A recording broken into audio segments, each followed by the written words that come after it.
السلام علیکم ورحمۃ اللہ وبرکاتہ۔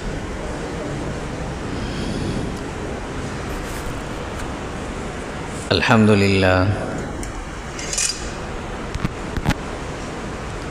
للہ وکفیٰ وسلام علی عبادہ الذین اصطفیٰ،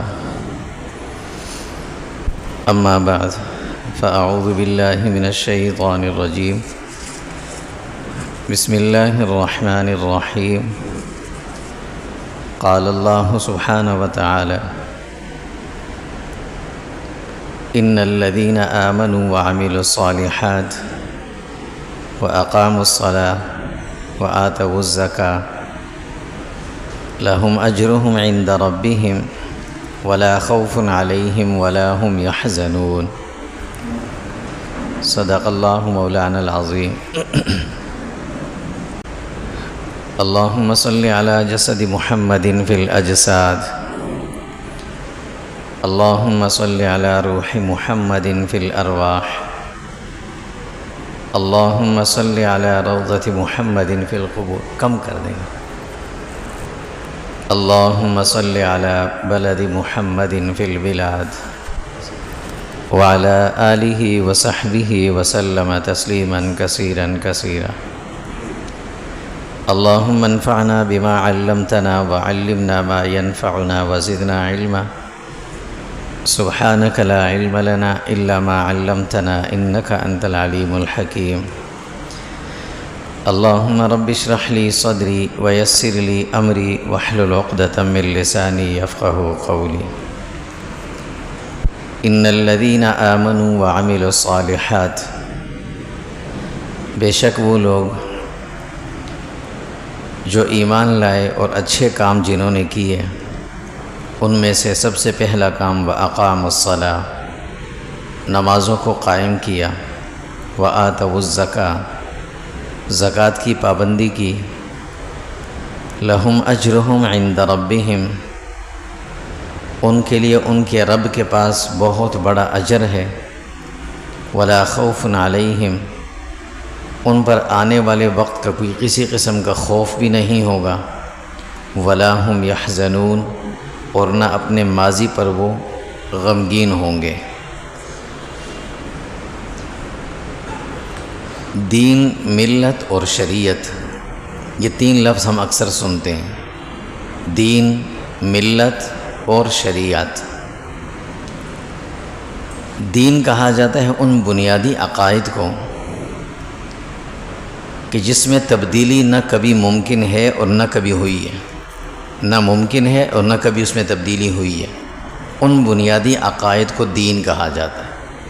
جیسے اللہ تعالیٰ کی وحدانیت ہے، اللہ ایک ہے، وقت کے نبی کی رسالت کو ماننا، قیامت کا یقین رکھنا، بعث بعد الموت کا، حساب اور کتاب کا، جنت اور جہنم کا یقین رکھنا، یہ دین ہے۔ یہ وہ بنیادی عقائد ہیں کہ جس میں کبھی کوئی تبدیلی نہیں ہوئی، تمام شریعتوں میں یہی رہا ہے، یہ عقیدہ رہا ہے۔ اور ملت کہا جاتا ہے ان بنیادی عقائد کو کہ جن میں تبدیلی ممکن تو ہے لیکن ہوئی نہیں ہے، تبدیلی ممکن ہے، اس میں ہو سکتی ہے لیکن ہوئی نہیں ہے کبھی، ان کو ملت کہا جاتا ہے۔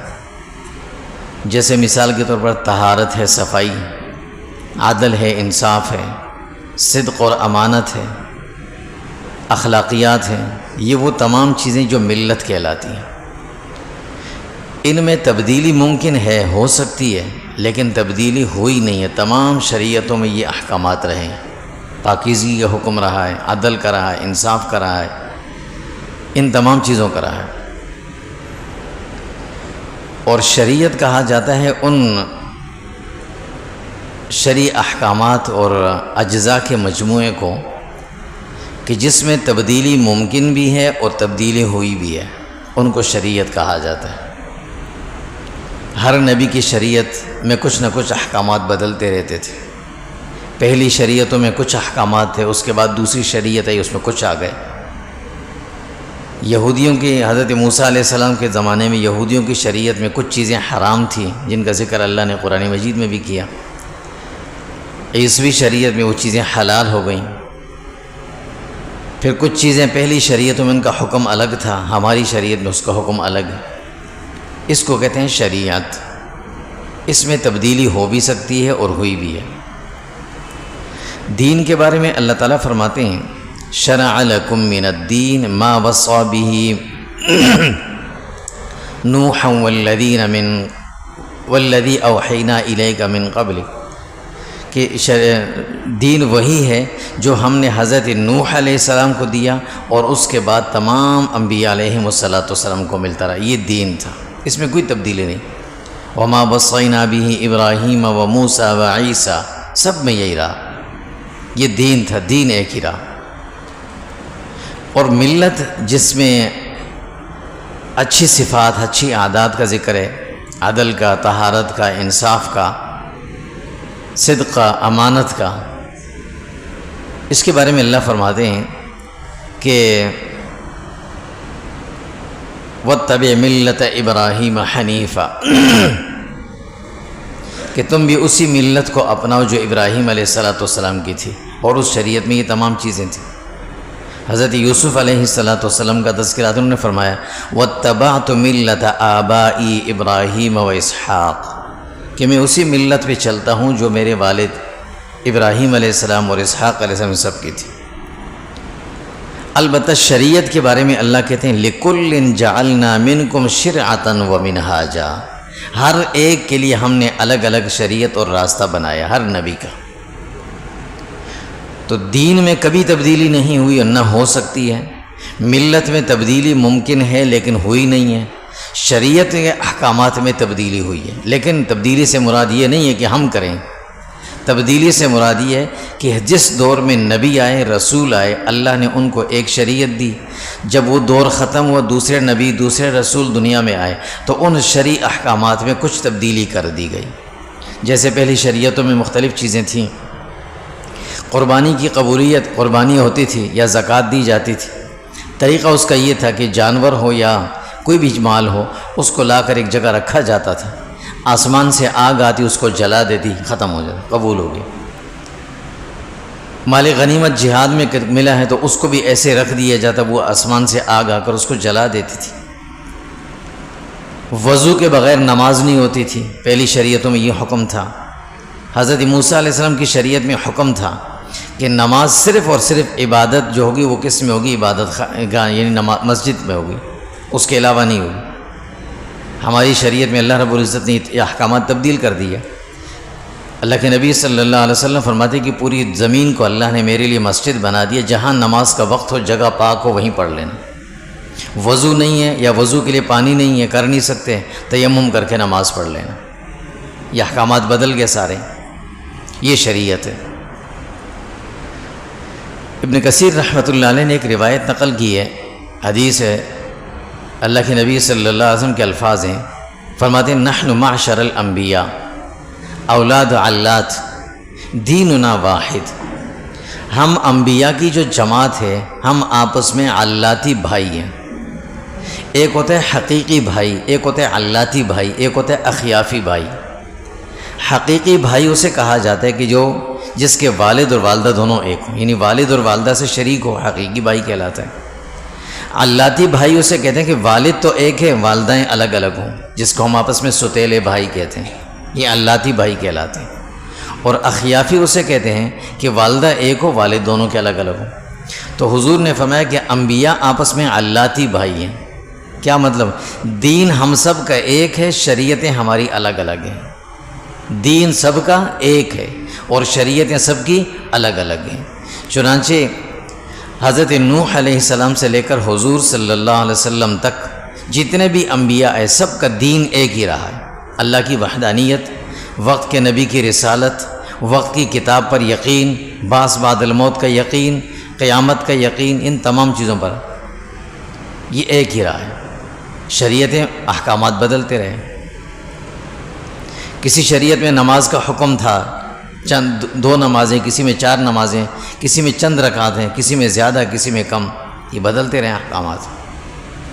لیکن جو ایک بنیادی حکم رہا جس کا تعلق ہے شریعت سے، وہ تمام شریعتوں میں رہا ہے، وہ اس حکم کو ختم نہیں کیا، تمام شریعت، وہ حکم تھا نماز کا، کہ نماز کا حکم تمام شریعتوں میں رہا ہے۔ وہ الگ بات ہے اوقات بدلتے رہے، تعداد رکعات بدلتی رہیں، لیکن نماز کا حکم نہیں بدلا، تمام شریعتوں میں اس کا حکم رہا ہے، ہر دور میں رہا ہے۔ حضرت ابراہیم علیہ السلام کی جب بیت اللہ کی تعمیر فرما کر فارغ ہوئے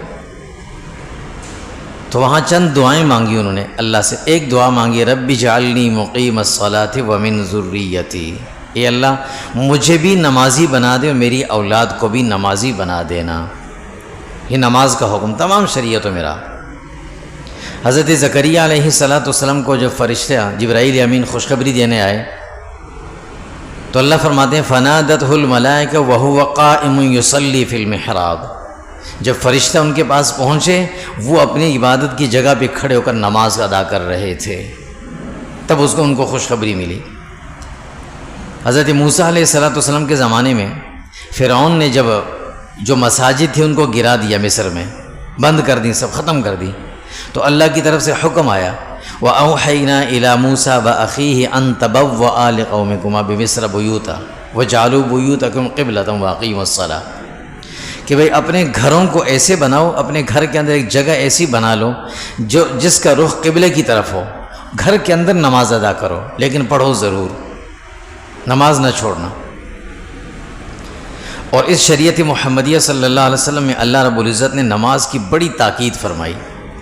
قرآن مجید میں تقریباً 109 آیات وہ ہیں جس میں صرف اور صرف نماز کا حکم ہے، حکم دیا باقاعدہ کہ نماز پڑھنا، نماز پڑھنا۔ سورہ نساء میں اللہ فرماتے ہیں قُلْ لِعِبَادِيَ الَّذِينَ آمَنُوا يُقِيمُوا الصَّلَاةَ، اے رسول اللہ صلی اللہ علیہ وسلم سے مخاطب کر کے فرماتے ہیں اے اللہ کے نبی صلی اللہ علیہ وسلم آپ ان لوگوں سے کہیں قُلْ لِعِبَادِي، کس سے؟ میرے بندوں سے، میرے بندوں سے کہیں کہ نماز پڑھا کریں، نماز نہ چھوڑا کریں، نماز کی پابندی کیا کریں۔ یہ نماز ایک ایسی عبادت ہے نا، جتنی بھی عبادات انسان کرتا ہے تمام عبادات کا مجموعہ بھی ہے، عبادات کا فرد کامل بھی یہی ہے، اور بلکہ اللہ رب العزت سے براہ راست ہم کلام ہونے کا واحد ذریعہ نماز ہے۔ جتنی عبادات انسان کرتا ہے جتنی تمام کا مجموعہ یہ نماز ہے۔ ذکر ایک عبادت ہے، سجدہ ایک عبادت ہے، اللہ کے سامنے جھکنا یہ ایک عبادت ہے، تلاوت کلام پاک کرنا یہ عبادت ہے۔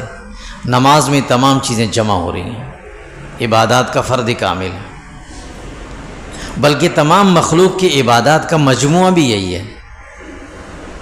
اللہ سبحانہ و تعالیٰ قرآن مجید میں بات کر فرماتے ہیں کہ جتنی مخلوقات اللہ نے پیدا کی ہر مخلوق اللہ کی عبادت اپنے طریقے پر کر رہی ہے۔ وَإِن مِّن شَيْءٍ إِلَّا يُسَبِّحُ بِحَمْدِهِ وَلَٰكِن لَّا تَفْقَهُونَ تَسْبِيحَهُمْ، تمہیں سمجھ نہیں آتی کہ کون سی مخلوق کس طرح سے اللہ کی عبادت کرے، سب کر رہے ہیں، کوئی رکوع میں ہے، کوئی سجدے میں ہے، پیٹ پر رینگ کر چلنے والے ان کی حالت ایسی سجدہ ہے، چوپاہے سب کے سب رکوع کی حالت میں ہے، پہاڑ اور درخت اللہ کے سامنے قیام کی حالت میں۔ نماز اللہ نے ایسی بنائی کہ اس میں تمام مخلوقات کی عبادت کو جمع کر دیا، اس میں قیام بھی ہے، اس میں رکوع بھی ہے، اس میں سجدہ بھی ہے، اس میں تشہد بھی ہے۔ اس لیے یہ عبادت تمام عبادات کا مجموعہ ہے اور فرد کامل بھی ہے۔ اس لیے اللہ رب العزت نے سب سے زیادہ تاکید جس حکم کی دی ہے وہ نماز کی دی ہے، اور اللہ کے نبی صلی اللہ علیہ وسلم نے بھی اس کی بڑی تاکید فرمائی، نماز کے بارے میں بڑی تاکید فرمائی۔ حضرت عبداللہ بن عمر رضی اللہ تعالیٰ عنہ کی روایتیں فرماتے ہیں کہ اللہ کے نبی صلی اللہ علیہ وسلم نے فرمایا انما موضع الصلاۃ من الدین، دین میں نماز کی حیثیت کیسی ہے؟ فرمایا اس دین کے اندر نماز کی حیثیت ایسی ہے کموضع الرأس من الجسد، جیسے انسان کے جسم کے اندر سر ہوتا ہے، سر ہٹا دیا جائے پورے جسم کو بھی بڑا سجا کے بڑا سنوار کے رکھا جائے، کوئی بھی اسے نہیں کہے گا کہ یہ فلاں آدمی ہے، نام بھی ختم ہو جاتا ہے اس کا، کہتے ہیں یہ ڈیڈ باڈی لاش ہے، سر نہیں ہے ساتھ، باقی سارا دین ہے، سارا جسم موجود ہے، صرف سر نہیں ہے، تو انسان بھی کوئی نہیں کہتا اس کو، نام بھی نہیں لیتے اس کا۔ اب یہ نہیں کہتے کہ یہ کون ہے یا کیا ہے یہ۔ اسی طریقے سے یہی حق، یہی جو حکم ہے یا مرتبہ ہے نماز کا ہے کہ اگر سارا دین ہمارا صحیح ہے، معاملات بھی ٹھیک ہیں، دیگر عبادات بھی صحیح ہیں، لیکن نمازوں میں غفلت ہے، نمازیں پوری نہیں ہیں، تو اس کا مطلب ہوگا وہ دین ادھورا ہے، بلکہ دین رہا ہی نہ ہے۔ نماز اس طرح بنیادی حیثیت کی حامل ہے۔ اللہ کے نبی صلی اللہ علیہ وسلم حضرت عبداللہ بن عمر کی روایت فرماتے ہیں لا دین لمن لا صلاۃ له، فرمایا جو آدمی نماز نہیں پڑھتا نا اس کے دین کے بھی کوئی اعتبار نہیں، اس کو دیندار بھی نہ کہا جائے۔ لا دین لمن لا صلاۃ له، جس کی نماز نہیں ہے۔ نماز بنیاد ہے، بنیاد ہے۔ جس دین کے اندر، جس زندگی کے اندر نماز نہیں ہے نا، اس زندگی کے دیگر معاملات کا کوئی اعتبار نہیں ہے۔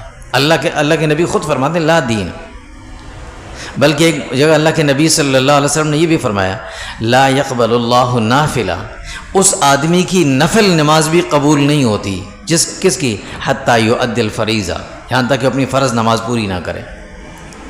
یہی وجہ علماء اور فقہاء یہ بات تاکید کے ساتھ لکھتے بھی ہیں، فرماتے بھی ہیں جس آدمی کے ذمے فرض نمازیں باقی ہوں، قضا ہوئی ہوں، اگر اسے موقع مل رہا ہے نوافل پڑھنے کا تو وہ نوافل کو چھوڑے اور اپنی فرض جو قضا ہے اس کو پہلے ادا کرے۔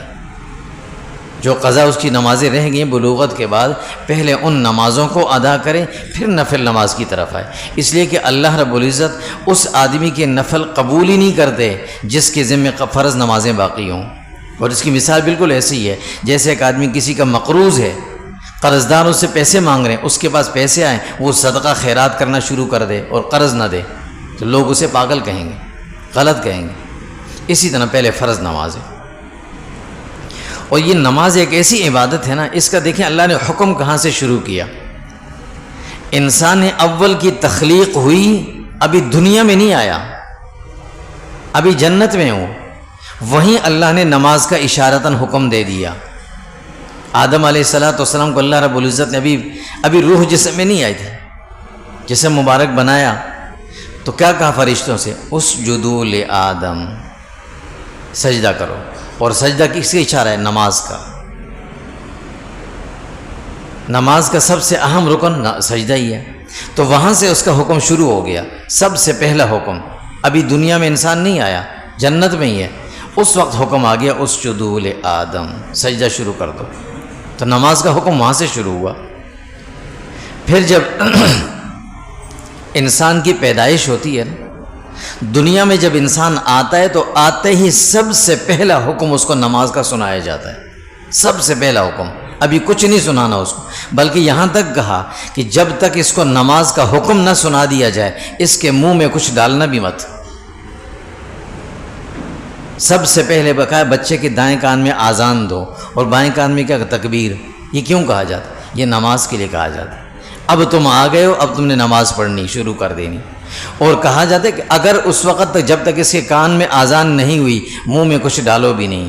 یہ اس بات کی نشانی ہے کہ اس دنیا میں رہ کر جو بندہ، جو مسلمان نماز نہیں پڑھتا، وہ اس بات کا حق نہیں رکھتا کہ وہ اللہ کی نعمتیں استعمال کرے، حق نہیں رکھتا جو نماز نہ پڑھے۔ بچے کے لیے ہم پابندی لگاتے ہیں کہ بھئی پہلے اذان دو، پھر منہ میں کچھ ڈالیں گے۔ تو بڑوں کے لیے بھی تو یہی حکم ہے، جب تک نماز نہیں پڑھی پھر کھانا کیوں کھا رہے؟ کھانے کے 3 ٹائم ہے، نماز 5 ٹائم کی ہے۔ کھانا 5 دفعہ کھا لیتے، نماز 3 ٹائم بھی نہیں پڑھتے، تو یہ پھر جائز نہ ہوا نا۔ پھر جب اس سے تھوڑا سا اور آگے انسان جاتا ہے تو شریعت کے تمام احکامات انسان پر اس وقت لاگو ہوتے ہیں جب انسان بالغ ہوتا ہے۔ بالغ ہو گیا، ہاں بھئی اب اس پر احکامات، اب اس پاکی ناپاکی کے احکامات، اب فرض نماز، اب زکوٰۃ، اب ساری چیزیں آئیں گی، اس سے پہلے نہیں۔ لیکن نماز کا حکم بلوغت سے پہلے ہی آ جاتا ہے، تاکید ہے، اللہ اس کی تاکید کر رہے ہیں۔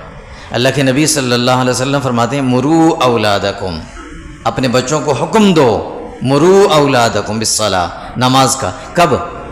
جب وہ 7 سال کے ہو جائیں، وہم ابناء 7 سنین، جب 7 سال کے ہوں انہیں نماز کا حکم دو۔ وَاضْرِبُوهُمْ عَلَيْهَا، اور اگر پھر بھی نہ پڑھیں تو پھر ان کو سختی بھی کرو ان پر۔ کب؟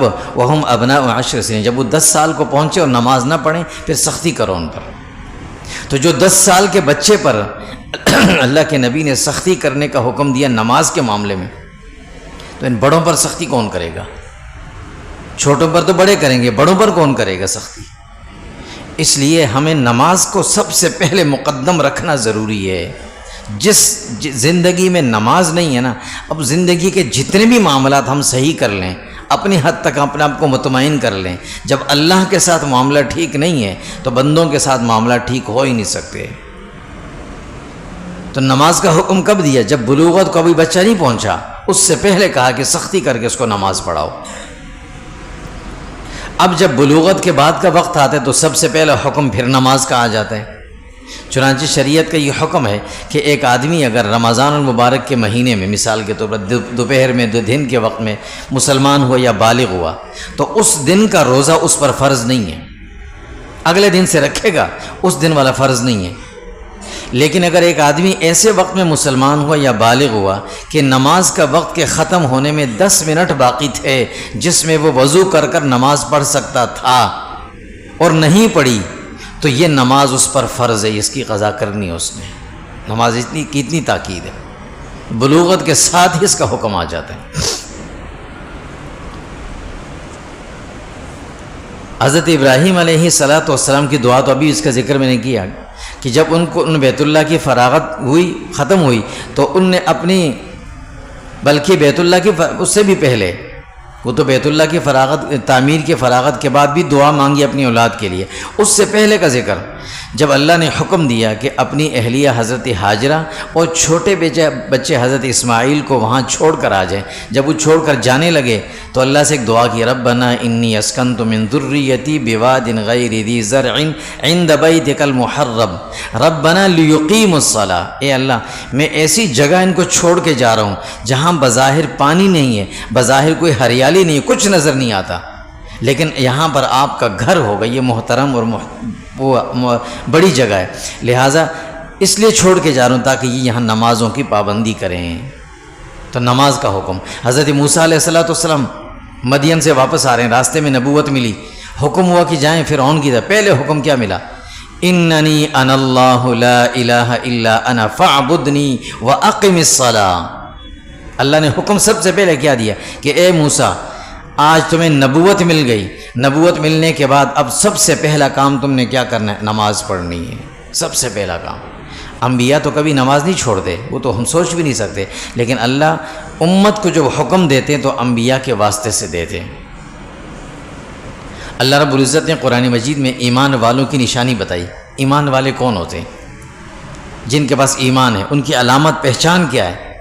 فرمایا والمؤمنون والمؤمنات بعضهم اولیاء بعض یأمرون بالمعروف وینہون عن المنکر ویقیمون الصلاۃ۔ کا ایمان والے وہ ہیں جو ایک دوسرے سے محبت بھی کرتے ہوں، اچھی باتیں ایک دوسرے کو بتاتے ہوں اور خود سے نماز کی پابندی کرتے ہوں، یہ ایمان والے ہیں۔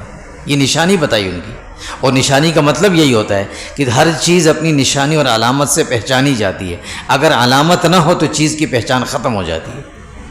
پھر اللہ رب العزت نے متقی کی نشانی الگ بتائی، ایمان کے بعد تقوی کا درجہ آتا ہے، تو متقی کی نشانی کیا بتائی؟ ذالک الکتاب لا ریب فیہ ھدی للمتقین الذین یؤمنون بالغیب ویقیمون الصلاۃ۔ فرمایا یہ کتاب کس کے لیے فائدہ ہوگا؟ جو متقی ان کے لیے۔ اور متقی کون ہے؟ جو ایمان بالغیب کے فوری بعد پہلا کام کیا کریں؟ نماز پڑھنا شروع کر دیں۔ تو یہ متقی کی نشانی ہے۔ اور منافق کے لیے کیا کہا؟ سورہ نساء میں اللہ کیا فرماتے ہیں؟ لا یأتون الصلاۃ، یہ منافق کی نشانی بتائی، ہے تو مسلمان ہے، لا یأتون الصلاۃ، نماز کے لیے نہیں آتا، اور اگر آنا بھی پڑ جائے الا وہم کسالى، سستی کے ساتھ، بڑی مشکل کے ساتھ نماز ادا کرتا ہے، اور اگر پڑھنی پڑ جائے یراؤون الناس، بس صرف دکھلاوے کے لیے پڑھ لے۔ یہ منافق کی نشانی بتائی۔ تو پتہ چلا کہ ایمان اور نفاق، منافقت اور ایمان، اس کے درمیان جو پیمانہ ہے جس سے انسان کی پہچان ہوتی ہے وہ نماز ہے صرف۔ اللہ نے منافق کی نشانی بتائی، لا یأتون الصلاۃ الا وہم کسالى، نماز کے لیے پہلے تو آئے گا نہیں، اور اگر آنا پڑ جائے تو بڑی سستی کے ساتھ، بڑی مشکل سے آئے گا، اور آ بھی گیا تو اب دکھلاوے اور ریاکاری والی نماز پڑھ کے چلا جائے گا۔ یہ نشانی بتائی۔ پھر جو ہم اپنے آپ کو ظاہر کلمہ گو ہر آدمی اپنے آپ کو مسلمان کہتا ہے نا، اللہ مسلمانوں میں بے دین کی نشانی بتاتے ہیں۔ بے دین کون ہے؟